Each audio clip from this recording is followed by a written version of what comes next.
Boa noite, irmãos. Que graça e a paz de Jesus seja conosco. Amém? Amém. Quero agradecer ao pastor Jeremias, que sempre quando passo por aqui, ele, de forma muito carinhosa e generosa, porque o culto a gente não entrega para qualquer um, pastor. Ele entrega para pessoas que a gente confia. Eu agradeço pela confiança do irmão e sempre nos recebe aqui com muito carinho, muita hospitalidade, tá? Então, louvo a Deus porque... como o pastor disse, a minha igreja está em boas mãos, no sentido pastoral. O pastor Gentil, pastor Jeremias, é um pastor muita competência, nós louvamos a Deus pela sua vida, pastor. Tá? Toda vez que eu venho pregar aqui, eu me lembro da primeira vez que eu preguei aqui nessa igreja. Foi bem nesse cantinho, era um culto de sábado, culto de juventude, pastor. E eu tinha, se não me engano, uns 16 anos de idade, E aí, primeira vez que eu vou pregar, então eu me preparei em casa, Ensaiei no quarto, Preguei a mensagem inteira. Em casa eu cronometrei, deu uns 30, 35 minutos, Eu pensei, eu acho que tá bom, 30, 35 minutos. Quando eu cheguei aqui, com 8 minutos eu tinha pregado tudo que tinha pregado, preparado. Quando deu 8 minutos, acabou, Aí eu aprendi a lição, não enchi linguiça não, Com 8 minutos eu entreguei a palavra, Mas é isso, E eu louvo a Deus também pelos irmãos aí, que quantas vezes me ouviu na minha juventude, O tempo em que eu achava que sabia pregar, E os irmãos me enganavam, Diziam que palavra abençoada, Mas era só uma forma de estimular e dizer assim, vai melhorando, hein? Você tem muito a melhorar, Que bênção, O pastor já apresentou os visitantes, Mas eu gostaria, pastor Jeremias, de destacar aqui em especial as colegas da minha mãe, A Francisca e a Geina, A Francisca foi minha colega lá no hospital, na Senhora Aparecida, Ela trabalhava como enfermeira, ainda trabalha lá, e eu trabalhava na farmácia, E minha mãe a convidou de São Paulo, vai estar pregando lá hoje, e ela veio, de certa forma, nos prestigiar. Então, louvo a Deus pela Francisca, Não sei se ela se lembra, pastor, mas aquela vontade de evangelizar os colegas lá do hospital. Aí, dia de plantão, eu ficava até meia-noite, no hospital. E aí, o que eu fazia? Levava o meu violãozinho, porque toda vez que passava um bloco de enfermeiros para o refeitório, que era do lado da farmácia, plantão, estava meio tranquilo, eu corria lá no refeitório com o meu violão e falava, vocês vão jantando aí, eu vou cantando uns louvores aqui para vocês, Não sei se a Francisca se lembra, Então eu mal sabia cantar e tocar, mas a vontade de evangelizar era tanta, E aí elas terminavam de jantar, eu voltava para a farmácia, Daqui a pouco passava outro bloco de enfermeiros para jantar, eu corria lá, vocês vão jantando aí, eu vou tocando um louvor aqui para vocês, E a Geina também, irmã, Irmã biológica da Francisca também veio. Louva a Deus pela sua vida, tá bom? Irmãos, vamos abrir nossas Bíblias? Livro de Atos, capítulo 9. Leremos do primeiro verso ao verso 9, tá bom?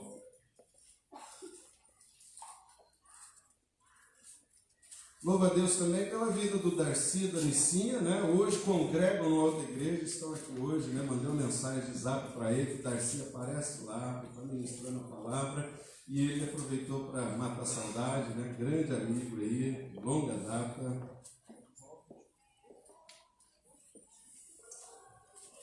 Livro de Atos, capítulo 9, do primeiro verso ao verso 9.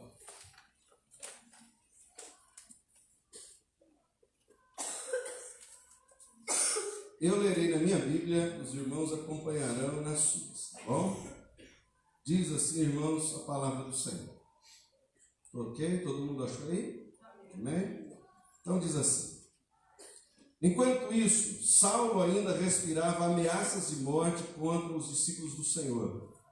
Dirigindo-se ao sumo sacerdote, pediu-lhe cartas para as sinagogas de Damasco, de maneira que, caso encontrasse ali homens ou mulheres que pertencessem ao caminho, pudesse levá-los presos para Jerusalém. Em sua viagem, quando se aproximava de Damasco, de repente brilhou ao seu redor uma luz vinda do céu. Ele caiu por terra e ouviu uma voz que lhe dizia: Saulo, Saulo, por que você me persegue? Saulo perguntou: quem és tu, Senhor? Ele respondeu: eu sou Jesus a quem você persegue. Levante-se, entre na cidade, alguém dirá o que você deve fazer. Os homens que viajavam com Saulo pararam emudecidos, ouviam a voz, mas não viam ninguém. Saulo levantou-se do chão e, abrindo os olhos, não conseguia ver nada, e os homens o levaram pela mão até Damasco. E por 3 dias ele esteve cego, não comeu nem bebeu. Amém? Vamos orar, irmãos, vamos pedir para o Senhor que a palavra dele nos fale ao coração. Pai, nós estamos diante da tua palavra e ela por si só é profunda, é rica, é poderosa, é maravilhosa, mas nós, ó Deus, temos nossas limitações e nós pedimos para que nesse momento teu Santo Espírito nos abençoe, tanto ao ministrar esta palavra, que cremos ser do Senhor para os nossos corações, como também, ó Deus, no processo de recebimento dessa palavra por parte dos meus irmãos. Deus, que este tempo que vamos passar aqui juntos, esses próximos minutos, seja, Senhor, oportuno para que o Senhor fale conosco.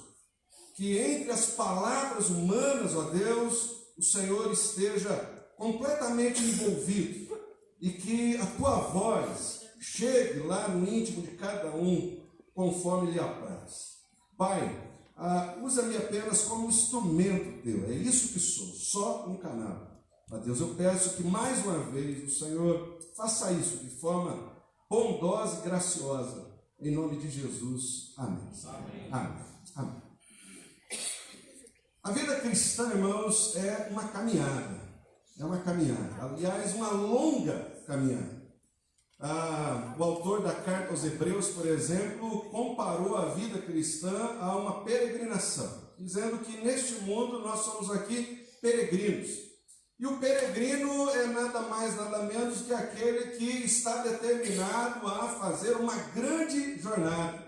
Então eu e você somos, na vida cristã, somos aqueles que estamos fazendo uma grande jornada, uma grande caminhada, e nessa caminhada o Senhor está conosco, e ao longo dela Ele quer que aprendamos algumas lições preciosíssimas para que a gente cresça. Aliás, essa foi a dinâmica de Jesus com os próprios discípulos. Jesus escolheu 12 para que estivesse com Ele, e Jesus ia pelas cidades, ia pelos vilarejos, e enquanto caminhava com os discípulos, Jesus ia lhes ensinando o Evangelho do Reino e ensinando-lhes como deveriam viver como cidadãos do Reino. É assim que continua acontecendo comigo e com você. Estamos nessa caminhada e nela o Senhor quer que nós cresçamos, o Senhor quer que amadurecemos espiritualmente. Mas para que isso aconteça, ou seja, para que eu e você estejamos crescendo, algumas lições nós temos que aprender ao longo dessa caminhada. São elas que vão determinar o nosso crescimento. Paulo, que é o personagem que nós vamos usar aqui como base da nossa palavra, vou chamá-lo de Paulo, tá? Aqui o texto narrou como o Saulo, né? O Saulo de Tarso, mas eu tenho dificuldade de lembrar do Saulo, eu vou falar Paulo, né? Posteriormente, ele passou a ser chamado de Paulo, né? E aí então Paulo se converte, e agora esse homem, nessa conversão, ele entra para o caminho. Aliás, no livro de Atos, os discípulos eram chamados assim, né? Os do caminho. Ele entra para o caminho, e nesse caminho Jesus vai lhe ensinar algumas lições que ajudarão Paulo a crescer. Acredito que as mesmas lições que Paulo aprendeu são as lições que todo discípulo de Jesus precisa aprender. Eu quero destacar algumas delas aqui para nós, tá bom? Primeiro, irmãos, primeira lição que eu e você precisamos aprender ao longo da caminhada cristã, para que a gente cresça, é aprender a depender de Deus, ao invés de ter a pretensão de manter-se no controle. Essa é uma das grandes lições que nós precisamos aprender para crescer. Nós precisamos aprender a depender de Deus, ao invés de ter a pretensão de nos manter no controle. Paulo se converte e de imediato o Senhor Jesus já está querendo ensinar isso para ele. Porque diz o versículo 8 que quando Saulo tem aquela visão, daquela luz que resplandeceu a ele, é Jesus se revelando a ele, ele caiu. E diz o texto, então, no versículo 8, que quando Paulo se levanta do chão, ele não está conseguindo enxergar nada. Mas vejam, ele estava indo de Jerusalém para Damasco. Ele é o líder de uma comitiva que está indo para aquela cidade prender cristãos. Então é ele que está liderando, é ele que está conduzindo, é ele que está determinando o caminho, é ele que está apontando a direção. Mas agora Saulo se levanta, tateando sem saber exatamente para que lado ele está virado. E agora aqueles homens a quem ele liderava precisa tomá-lo pela mão. Agora ele é quem vai ser guiado até Damasco. E quando chega em Damasco, ele fica hospedado numa casa e diz que por 3 dias ele continuou cego. Então imagine vocês, durante 3 dias, Paulo precisa ser tomado pela mão e ser conduzido para, por exemplo, realizar suas necessidades fisiológicas, básicas. O que Paulo está aqui aprendendo com Jesus é: Paulo, a vida cristã é exatamente dessa forma como você está experimentando. Agora você não tem mais o controle. Agora você não é mais aquele que determina o caminho. Agora não é mais você que vai à frente liderando. Agora você precisa se deixar tomar pelas mãos e ser conduzido. A vida cristã, irmãos, é exatamente isso. É a troca daquela minha pretensão de querer guiar a minha vida e entregar a direção da minha vida àquele que tem poder e sabedoria para guiá-la de forma plenamente sábia. Eu tenho comigo que o cerne do pecado é exatamente esse desejo do homem de ser independente de Deus, de tomar as rédeas da sua vida e guiá-la como ele bem entender. Porque quando Gênesis 3 narra aquela fala de Satanás com Eva e Adão, veja qual foi a palavra que ele lança ao coração daquele casal para tentar seduzi-los ao pecado. Ele vem e diz assim: olha, o que Deus disse para vocês? Olha, Deus disse para nós que nós podemos comer de tudo que tem nesse jardim, menos do fruto dessa árvore. Satanás vem e diz assim: olha, não é bem assim não. Sabe, Deus sabe, e está escrito em Gênesis 3:5, Deus sabe que no dia que vocês comerem desse fruto, seus olhos se abrirão e vocês serão como Deus. Ah, aquilo caiu no coração deles.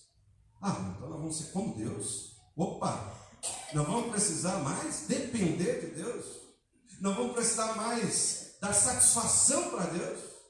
Nós vamos poder assumir a rédea da nossa vida, nós vamos ter autonomia, nós vamos ter independência, e come do fruto.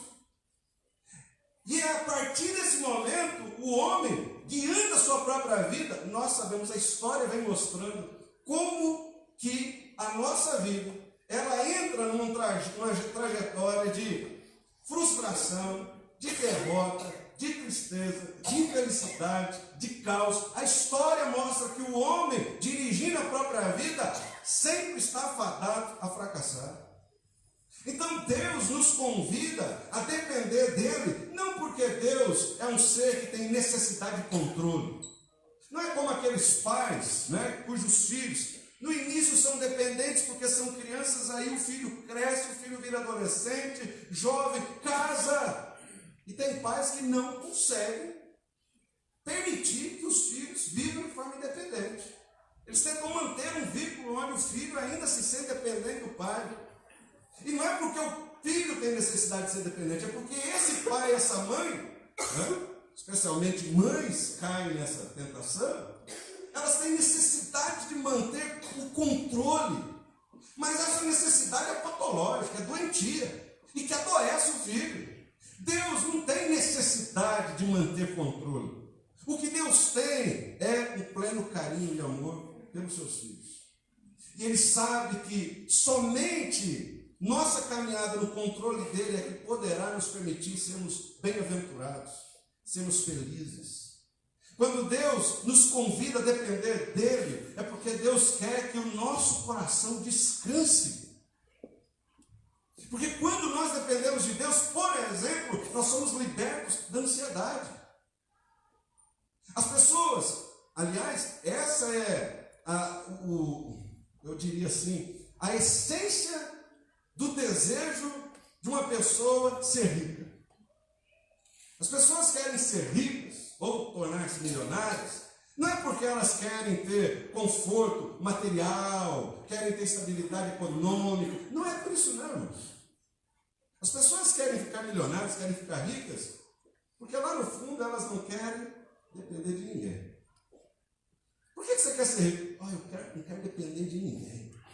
Não quero dar satisfação para ninguém. O ser humano carrega essa necessidade de ser independente. Ser independente. Só que essa independência é que nos mata de ansiedade. Porque a gente acredita ingenuamente que a vida está sob o nosso controle. E quando a gente acha que a nossa história, nossa vida, circunstâncias está sob o nosso controle, é isso que nos faz ser ansiosos. E Deus, olhando para isso, disse: olha, vocês não precisam se adoecer pela ansiedade. Vocês não precisam ir dormindo preocupando que a vida está sob o controle de vocês. Vocês não precisam acordar desesperados achando que a vida está sob o seu controle e tudo depende de vocês. Não, eu quero que vocês durmam em paz, eu quero que vocês acordem em paz, eu quero que vocês tomem suas refeições em paz, porque tudo está sob o meu controle. Dependam de mim, fiquem em paz. Para que você não viva como o girassol prepotente. Não sei se você já ouviu a história do girassol prepotente. Não sei se o pastor Jeremias conhece, já contou aqui na igreja. Mas conta-se que um dia o girassol falou para Rosa, que estava do lado dele. Falou assim: Rosa, estou cansado dessa vida. Olha, estou no estresse, sabe? Estou assim, esgotado. Aí a Rosa perguntou: mas girassol, por quê? Ele falou: olha, não é fácil não, é a vida que eu tenho. Não é fácil a vida que eu levo não. Todo dia eu tenho que acordar cedo e girar o sol do nascente ao poente, porque você, Rosa, precisa do sol, os seres humanos precisam do sol, as plantas demais precisam do sol, os animais precisam do sol. E eu não posso perder a hora, eu não posso vacilar. Todos os dias tem que acordar cedinho e girar o sol do nascente ao poente. A Rosa, olhando aquilo, falou: meu Deus. Ô girassol, sério mesmo? Você acredita que é você que gira o sol? O girassol, é lógico, mal agradecida. Acorda todo dia cedo para ajudar você até a luz solar. Mas a Rosa falou: não, girassol, não é você que gira o sol. É o sol que gira você. O girassol bugou. Não, que isso? Não, girassol, é o sol é que desperta você. E ele vai girando você, sabe? Do norte ao sul. Não é possível. Faz o teste. Aí o girassol passou o dia em crise. Passou o dia pensando: não é possível. Amanhã, eu vou mostrar para essa Rosa. Ela está todo esse tempo acordando cedo, estressada. A Rosa achando que não precisa de mim. Amanhã eu não vou ligar o despertador. Amanhã eu vou dormir até a hora que der. De repente, no dia seguinte, o girassol acorda. Quando ele se dá conta, ele já estava lá, cabeça erguida, quase voltado para o centro do céu. E aí ele percebeu que, de fato, não era ele que girava o sol. Ele que era girado por aquele que era muito maior que ele. E sabe o que aconteceu? Ele agradeceu a Rosa. Porque, enfim, agora ele pôde dormir em paz, acordar em paz. Agora ele pôde observar mais ao seu entorno, porque ele sabia que as pessoas, a vida, nem ele mesmo estava sob o controle dele. Meu irmão, sabe, às vezes você acha, por exemplo, que o seu sustento depende de você. Depende do seu trabalho, depende do seu dinheiro. O seu sustento depende de Deus. Diga-se àqueles que ficam desempregados, que por tanto tempo acreditavam que o sustento dele vinha do trabalho. E Deus muitas vezes faz exatamente isso, aqueles referenciais que nós temos de segurança na vida, para que aprendamos a depender, Deus vai lá e mexe nesses referenciais de segurança. Mexe no seu trabalho, mexe no seu dinheiro, mexe lá naquilo que você acredita ser aquilo que mantém você. Deus mexe naquilo. Para que você descubra que, na verdade, quem sustenta você, quem provê suas necessidades, quem está conduzindo sua vida é o Senhor. Então, meu irmão, se nessa caminhada você ainda não aprendeu a depender total e absolutamente de Deus, Deus ainda vai insistir com você. O Senhor ainda convida você. Dependa de mim. Descanse em mim. Durma em paz. Durma em paz. Eu fico pensando que Deus, eu uma vez disse isso numa igreja, e o irmão depois me abordou, né? Estava pregando em outra igreja. Quando a gente prega em outra igreja, a gente tem muito cuidado com o que a gente fala, né? E eu estava pregando em outra igreja e disse assim: irmãos, Deus não tem prazer na oração da madrugada. Né? Aí eu esqueci daquele texto de Salmo que diz que Deus ouve a oração da madrugada. Mas Deus, eu acho que Deus não tem prazer na oração da madrugada. Por quê? Porque quem ora de madrugada, professor, porque está acordado. Está acordado porque está ansioso. Está preocupado. Aí ele vai orar. Que bom que pelo menos ele vai orar. Mas eu acredito que bom mesmo para Deus era ver seu filho dormir. É a mesma coisa de um filho. Você imagina, minha filha, acorda de madrugada, vai lá na minha cama e diz: papai, ó, amanhã cedo tem que ir para a escola, papai. Filha, eu sei, vai dormir, no horário eu vou te acordar, vai dormir em paz. Aí passa uma hora, ela vai lá na minha cama: papai, amanhã eu preciso do dinheiro do lanche, papai. Filha, alguma vez já faltou o seu dinheiro do lanche? Não, papai. Por que você acredita que amanhã vai faltar? Não sei, papai, fiquei preocupado. Vai dormir, filha. Daqui a pouco passa uma hora, ela vem de novo: papai, meu uniforme, papai, eu não estou vendo lá no quarto. Filha, alguma vez a sua mãe deixou de preparar seu uniforme para você? Não, papai. Então fique em paz. Provavelmente está lá no varal, como muitas vezes acontece. Amanhã cedo o papai vai passar e você vai com seu uniforme. E ela vai dormir. Na quarta vez eu já falo: vai plantar batata, vai dormir, meu filho. O bom é saber que ela está dormindo em paz. Ela sabe que eu vou acordar, ela sabe que o dinheiro do lanche está lá separado, ela sabe que a mamãe preparou o uniforme. Está tudo preparado, porque nós a amamos e cuidamos bem dela. Durma em paz, meu irmão. Durma em paz. Pastor, eu acordei de madrugada. Pode orar. Mas Deus quer mesmo que você durma. Deus quer que você descanse. Deus quer que você confie. Porque nada está sob o teu controle.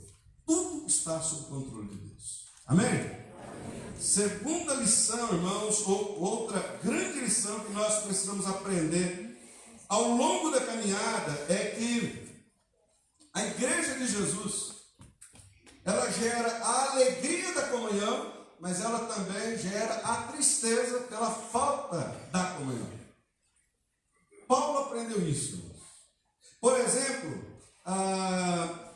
e a gente tem que lembrar que na caminhada cristã, essa caminhada nós não fazemos sozinhos. Essa caminhada é uma caminhada num bloco, um bloco de gente. Irmãos, pessoas que creem em Jesus como nós. Então nós estamos fazendo juntos essa caminhada. Então não é uma caminhada só, é uma caminhada em comunidade, é uma caminhada junto com os discípulos de Jesus. E essa comunidade é a igreja de Jesus.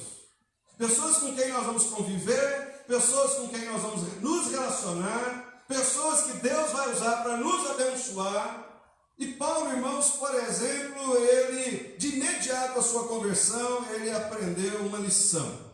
Que a comunhão da igreja traz tanta alegria para o coração do crente. Diz, por exemplo, Atos 9, versículo 17 a 19, na sequência aqui da narrativa da sua conversão, que Paulo então vai a Damasco. Lá em Damasco tem um crente, um discípulo de Jesus chamado Ananias. E o Senhor então diz para Ananias ir até a casa onde Paulo estava hospedado para orar por ele. Aí o Ananias chega naquela casa. Paulo está lá 3 dias sem comer. Paulo está lá 3 dias sem enxergar nada. E aí eu fico imaginando que aquele que o hospedava diz: Paulo, olha, tem um homem aí chamado Ananias e veio te visitar. Aí então veio Ananias. E a maneira como ele se apresenta a Paulo é bonita. Diz o versículo 17: Então Ananias foi, entrou na casa e pôs as mãos sobre Saulo e disse: Irmão Saulo. Irmão Saulo. Quando ele diz isso, ele já está dizendo para Paulo o seguinte: Saulo, agora você já não é alguém sem família, você agora é um irmão, você agora faz parte de uma irmandade de pessoas que creem em Jesus, agora você pertence a uma família, a família de Deus. Irmão Saulo, o Senhor Jesus, que lhe apareceu no caminho por onde você vinha, enviou-me para que você volte a ver e seja cheio do Espírito Santo. Aí então, o Ananias orando ali pelo Paulo, ora por ele, e 3 dias que o Paulo não enxergava, ele volta a enxergar. Ele aprende outra coisa que é maravilhosa acerca da comunhão. Que como é bom quando irmãos oram por nós. O Ananias orou por ele, algo já aconteceu. É muito bom, né, irmãos? Quando alguém ora por nós. Tá? Ouvi uma vez a experiência de um senhor lá na casa da minha mãe. Ele, inclusive, não era crente, não era cristão. Mas ele contando para mim, né? Ele, você é pastor. E ele contou a experiência que ele teve numa igreja lá em Santa Catarina. Era uma reunião de homens. E ele disse para mim que então, num dado momento, dividiram em pequenos grupos. E ele foi então para um grupo de homens. E ele disse que um homem que nunca o tinha visto, ele não conhecia, pôs a mão no ombro dele e disse assim: olha, vamos orar. Qual é seu nome? Eu lembro dele até hoje, Gilberto. Aí ele falou assim: vou orar pelo Gilberto. E orou pelo Gilberto. E ele disse para mim assim: eu achei aquilo uma experiência tão bacana. Nunca alguém tinha orado por mim. Aquele homem que eu nunca tinha visto coisas não sobre o homem, orou por mim. E eu disse para ele, pensei, não disse, mas pensei, falei, poxa, aquilo que para ele foi uma experiência tão saborosa, a gente vivencia isso quantas vezes, não é verdade, irmãos? Como é bom! Paulo já está vivenciando isso. Ananias orou por ele e ele já aprendeu, puxa, como Deus age por meio da oração dos irmãos. Aí diz aqui também, versículo 18, que diz que depois que caiu as escamas dos olhos de Saulo, ele levantou-se e foi batizado. O batismo simboliza, sim, o sepultamento com Cristo e a ressurreição com Cristo para a nova vida. Mas batismo também é um rito que nos introduz na igreja de Jesus. Paulo já é batizado, é uma forma de dizer, agora você é nosso, Paulo. Você não escapa mais, tá? Aí também diz aqui, versículo 19, que depois que ele comeu, recuperou as forças, Saulo passou vários dias com os discípulos em Damasco. Aqueles a quem ele foi perseguir, prender, agora acolhe Paulo. Recebe Paulo. Paulo se sente ali acolhido, amado, querido. E é muito bom mesmo. A igreja de Jesus, por exemplo, há 3 anos e meio eu não vim aqui um Arão, né? Aí venho aqui, vim domingo passado. É gostoso, é gostoso. Aí eu vejo a Cleide, que eu não vi há 3 anos e meio, encontro aqui o irmão Aparecido, a irmã Lloyd, encontro outros irmãos, né, com quem há tempo que eu não via. É tão gostoso isso. Fui a Curitiba essa semana e lá encontrei irmãos que eram daqui de Umuarama, o Fábio, a Graziele, o Rui, a Sandra. E a gente senta junto, ceia junto, lembra de histórias, isso nos faz tão bem. Isso é abençoador. Paulo aprendeu isso. Como é bom a comunhão com os irmãos. Mas Paulo precisava aprender uma outra lição. Que essa mesma igreja, cuja comunhão lhe produz alegria, porque ela é a expressão do reino de Deus na terra, essa igreja, formada por pessoas que ainda tem lá no interior o DNA do pecado.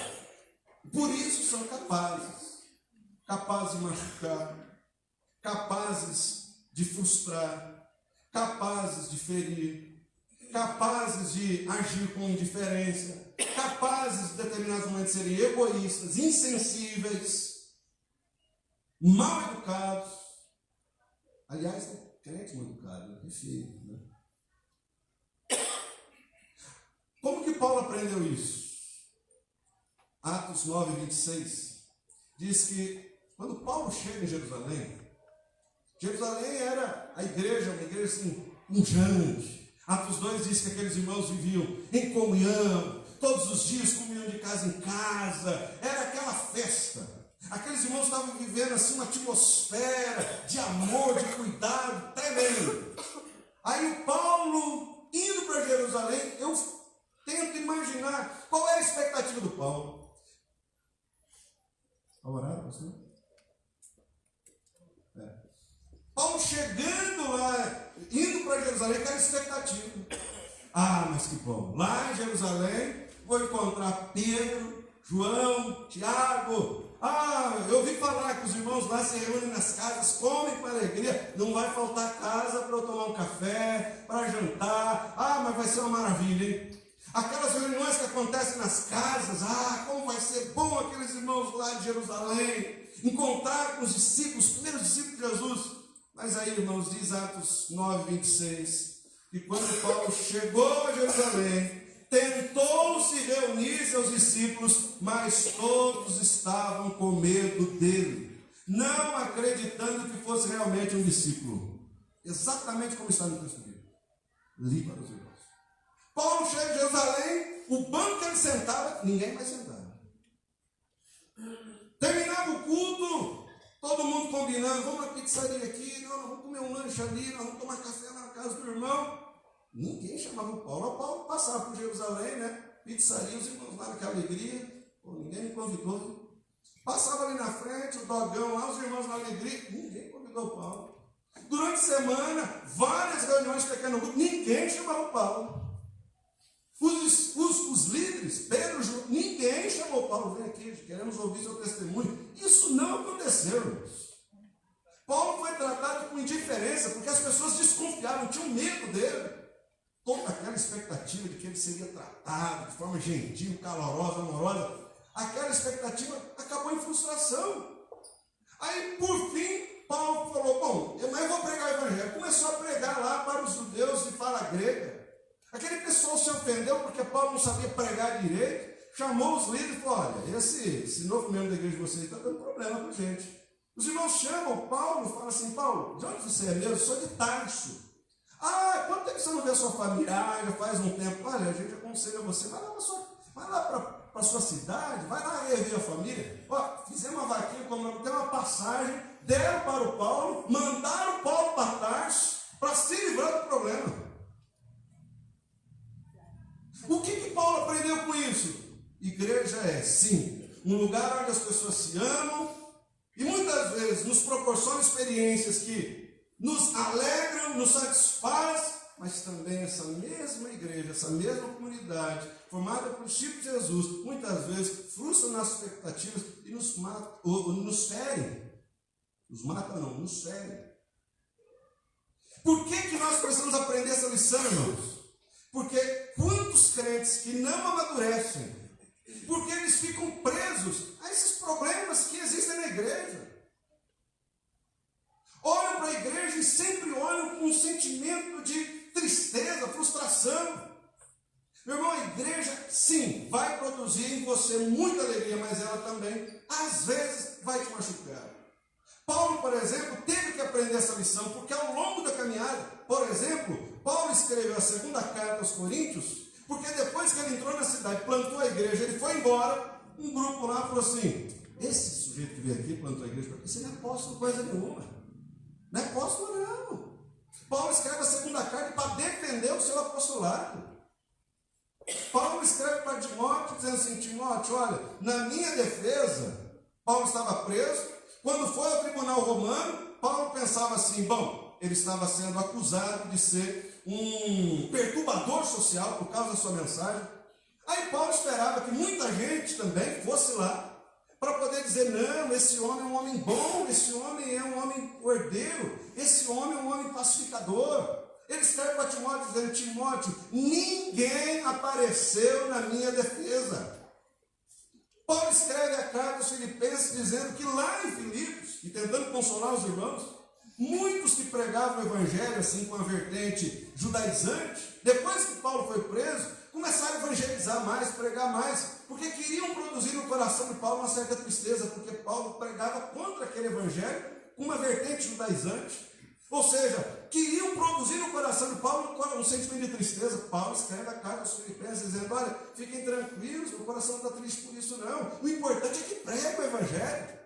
Se Paulo não tivesse aprendido essa lição, amadurecido, irmãos, como seria a caminhada dele? Aprenda essa lição.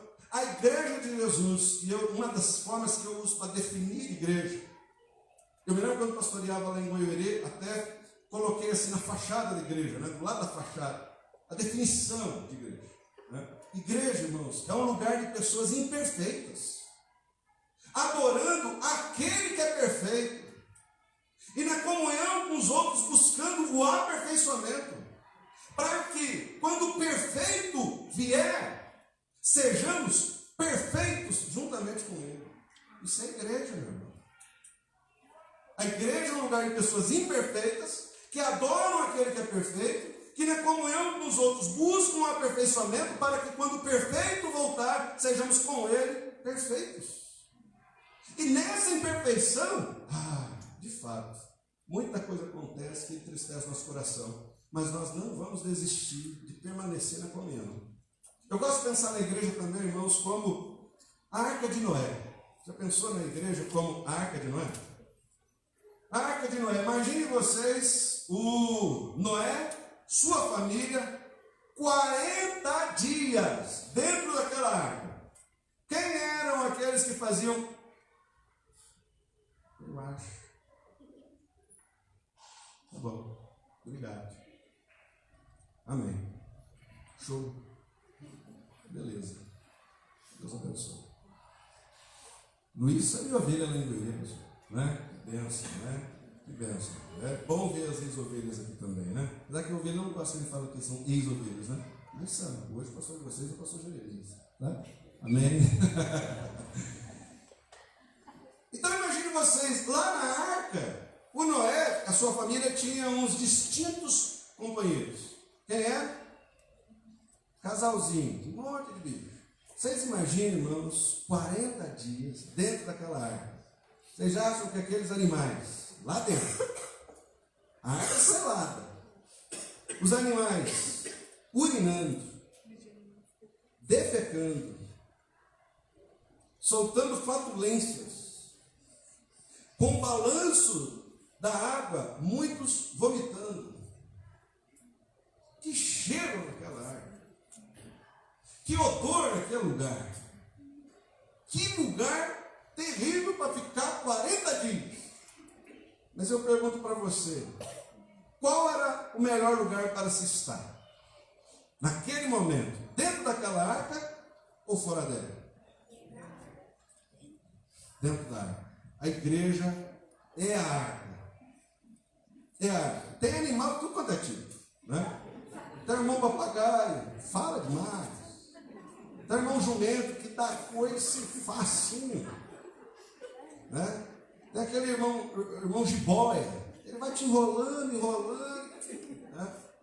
Tem a irmã Narja, né? Tem a irmã Narja assim, ela de vez em quando solta veneninho, né? Mas eu prefiro estar nessa arca. Prefiro ter meu casamento nessa arca, eu prefiro criar minha filha nessa arca, porque nessa arca, apesar das coisas, do odor que de vez em quando não agrada, mas eu prefiro estar nela do que estar do lado de fora. Irmãos, louve a Deus por estar nessa arca. Louve a Deus pelo animalzinho do seu lado. Louve a Deus porque esse lugar é um lugar abençoado. Amém? Que hora, pastor? Já passou? Amém. Então nós vamos encerrar por aqui, tá bom? Eram 4, né? Compartilhamos 2. Daqui 3 anos e meio, quando eu voltar, eu continuo.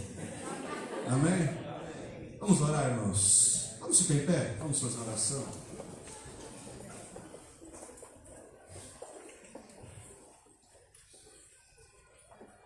Ah, Deus, nós te agradecemos pela tua palavra, Senhor. Obrigado porque o Senhor nesta noite nos convida, primeiramente, a depender do Senhor.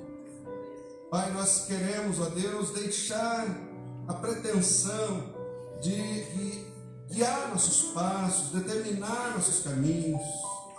Queremos, ó Deus, não cair nessa tentação de sermos independentes, autônomos do Senhor. Pai, nós queremos ter a plena convicção de que nossa vida está segura em Tuas mãos. É o Senhor quem cuida de nós, é o Senhor quem nos sustenta, é o Senhor que é o nosso provedor, é o Senhor quem vai à nossa frente, cuidando dos nossos caminhos, guiando os nossos passos. Pai, nós queremos pedir para que aqueles irmãos que aqui estão, Senhor, estão tomados pela insegurança, pelo medo, porque diante deles, ó Deus, prenuncia alguma situação, e que eles percebem que talvez não tenham o mínimo controle sobre essa situação, talvez estão vivendo uma circunstância que escapuliu por entre os dedos, e eles estão sendo tomados pela ansiedade, estão querendo tomar as rédeas. Deus, que nesta noite os teus filhos durmam em paz, porque o Senhor tem as rédeas em tuas mãos, nada fugiu do teu controle, nossa vida está segura no Senhor. Senhor, em nome de Jesus. E eu peço a Deus também por aqueles irmãos cuja fé, Senhor, tem esfriado, porque olham para a igreja e percebem que nela existem sim situações que nos entristecem, às vezes situações que nos desencorajam, nos frustram, às vezes nos magoam, nos ferem. Senhor, mas esta igreja é a igreja a quem o Senhor chamou, o Senhor lavou, o Senhor deu a ela, Senhor, o teu Espírito. É o teu povo que está caminhando em glória, e que também tem a capacidade de produzir a alegria, a satisfação, o cuidado. É nesse contexto que nos sentimos amados, acolhidos, abraçados. É aqui, Senhor, onde nossos irmãos oram por nós, suas orações são ouvidas e somos abençoados. É nesse lugar que os nossos filhos são amadurecidos, são aperfeiçoados, conhecem o Senhor. É nesse lugar que os nossos casamentos se fortalecem, são curados. É nesse lugar, ó Deus, que naqueles momentos difíceis nos sentimos amparados. Senhor, que aqueles cuja fé enfraqueceu por olhar para a igreja e ver aqueles aspectos ruins, Senhor, que hoje o amor deles pela igreja seja renovado, em nome de Jesus. Em nome de Jesus que nós oramos. Amém. E amém.